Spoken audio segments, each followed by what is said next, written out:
comic speculating and investing. Do you do it? I think I do it a little bit, but today we're going to talk about how you guys speculate for comic books, what you buy. Do you buy everything that you like, or sometimes do you just speculate to see if it's going to go up in value? Also, do you ever have that dream of paying for your kids' college or making it rich on a couple of comic books? Let's talk about that today. Last episode, and by the way, this is John the Comics Guy. This is episode 3. I absolutely have gotten caught up. As a matter of fact, for the third and really my final time being a comic book collector, I did it based on speculating. It was the Superman Death Issue. This book. How many of these do you guys have? I ended out, I think I bought like 5. I might have actually bought more and gave it away a couple of these issues to people I work with, but really, how many did you buy? And I think we all know how much these are worth now, right? Every time I buy a collection, I end up getting a few of those issues, and they go in my dollar bins. A couple of times I might have gotten a sealed, the all black copy. I think this is worth $5. I can't really even give them away, but I find that kind of interesting, and I'm curious, and I'd like you to sound off too. And be honest, do you speculate? What books do you speculate on? I look at it as current books are speculation books, and really the older market, even though, just like stocks, just like any kind of securities or investments, things are going to go up and down. But if you're buying and hopefully going to sell them for a profit, I consider that speculation. A couple of my old comic buddies, I'm not even sure if they're still alive, but Pat, he always had a way of phrasing it. If you're buying a hot book, a new hot speculative book, odds are in a couple of months it's going to go down.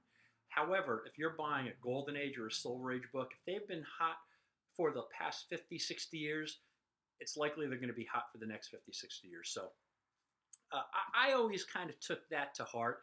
But again, there are a couple of books that I really did speculate on. Here's one of the books that sort of panned out okay for me. So this was the original copy I got in the 80s. So do you remember I told you that I quit a couple of times and then started collecting again in 1992?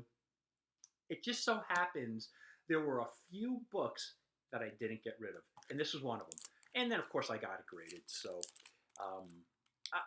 I think I consider this a speculator book way back in the 80s.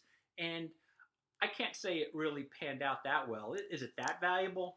Maybe not. But I continue, every time I see this book, I kind of monetize it. I will get it graded, and then I'll keep it. So I think I have 2 copies of this right now. This is not one I've gotten a lot of copies, but I love this book. Another speculator book that I would say I absolutely have fallen into is this. I like it. I think the whole idea of Peter Parker in a black uniform, I love that. By the way, I refer to them as uniforms, not costumes. Similar to the way I will call a toy or a doll an action figure as opposed to a doll. I call these uniforms, not costumes. So forgive me, join me with that. I don't know. But I think this is a speculator book. It panned out pretty well. Again, this is not super valuable, but I think I have 4 or 5 graded copies of this now. I'm holding on to them. If they ever hit, great. If not, still a cool cover, still a cool book, and I'm glad I own it. But I would have to say, do I love it enough to say it's worthy to keep 5 of them?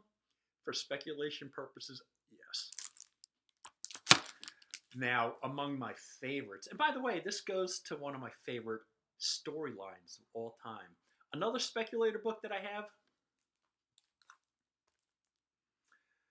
boy, Simonson did such a great job. And by the way, notice this is the comic skin with my custom label. I think it looks great, but this is signed by Walt Simonson. This was signed in New York. I met him. This is before people charged for their signatures. Creation 84. So, wow, back in 1984, Omni Park Central Hotel in New York City. He signed it on page one. He was even great. He asked, he goes, "Do you want me to sign the cover or sign page one? Or sign inside?" I opted to let him sign the inside of the book. Now, I'm kind of honestly noticing that when people sign the outside of the book, especially with kind of markers or the metallic pens, it's almost like a part of the art. I like it. So right now, I sort of have a little regret. I wish he signed the outside instead of page one, but again, in the comic skin, it doesn't matter. I could open it up and show people the signature, and he has that little dinosaur signature. It's great. I also, this was one of the world changing comics in my life. When I saw Beta Ray Bill snag the hammer out of Thor's hands, it blew my mind. I loved it. So this is not only one of my favorite storylines, but I'd say this is kind of a speculator book too. I kept it. There's got to be a reason why I kept it since the 80s, despite the fact that I quit collecting comics, right?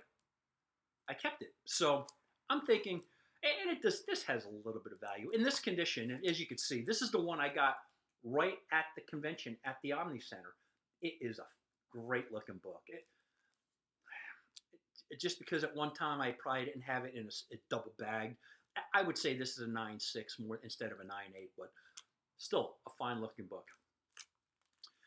The last book I'm going to show you today is goes with a little bit of a story.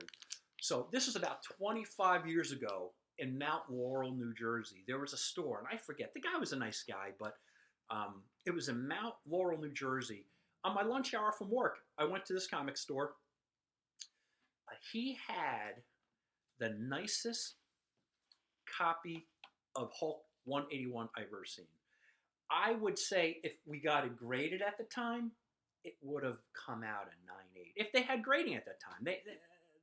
It was something that didn't even exist then, but he showed it to me. It was so perfectly centered, but he was selling it for $1,000. Now you think, wow, John, you should have gotten it. It absolutely was a missed opportunity because it was the best condition Hulk 181 that I've ever seen in my life. And I happen to have a copy of Hulk 181. But as you can see, it is in that comic skin once again. So Mark, I'm using your product again. But this is nothing more than a 6.0. And I pressed it too. And I pressed it and it came out nice.